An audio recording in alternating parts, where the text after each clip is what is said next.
Imagine being accused of a crime and standing before a judge. Now imagine that you're not a person, you're a pig. And somehow, everyone in the courtroom is taking this completely seriously. That sounds like something from a medieval comedy, but it wasn't. In medieval Europe, animals could sometimes be treated as criminals. They could be investigated, brought before a court, and even punished. So how did something this strange become possible? And why would anyone take it seriously? To understand that, we have to step back into the medieval world. A world where religion, law, and everyday life were deeply connected, and where people believed that order had to be restored whenever something went wrong.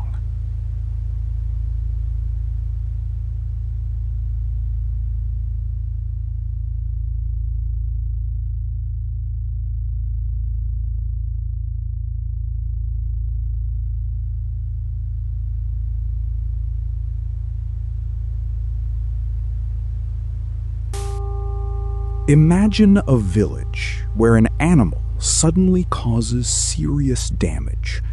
A cow destroys crops, a pig damages property, or an animal injures someone.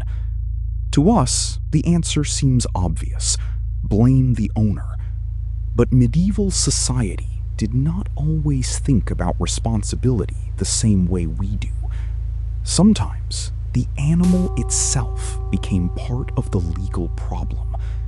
And once a complaint was made, the matter could become surprisingly official.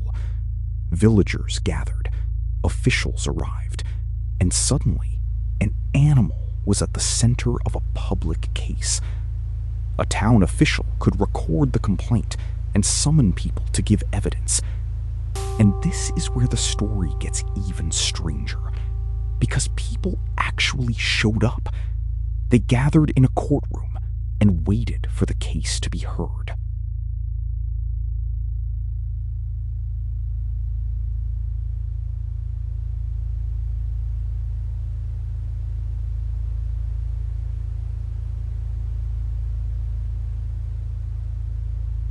Religion played an important role in how medieval Europeans understood the world. People believed that the world had a moral order, and when that order was disturbed, something had to be done. Someone had to be held responsible. Sometimes that meant blaming an animal. But there was another reason. Animals could cause real economic damage. For a poor farmer, destroyed crops were not a small problem. They could mean losing everything.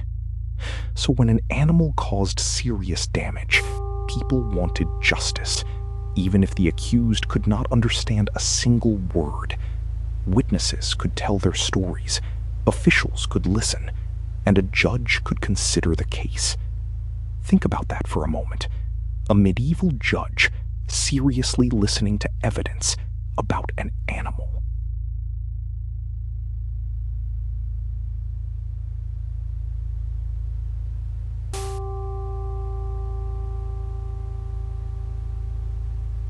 And the animal itself? It had absolutely no idea what was happening.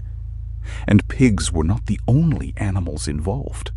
Rats could become a serious problem, especially around food and monasteries. Imagine being a monk, finding rats everywhere, and believing that something had to be done. Because when food disappeared, people could lose their livelihood. So the villagers gathered, and the authorities became involved. To modern eyes, this seems ridiculous. But to them, it was part of keeping society in order. And that is what makes these strange trials so fascinating. They were never really about the animals. They were about how humans understood justice, and how different the past could be. Sometimes, history is stranger than fiction.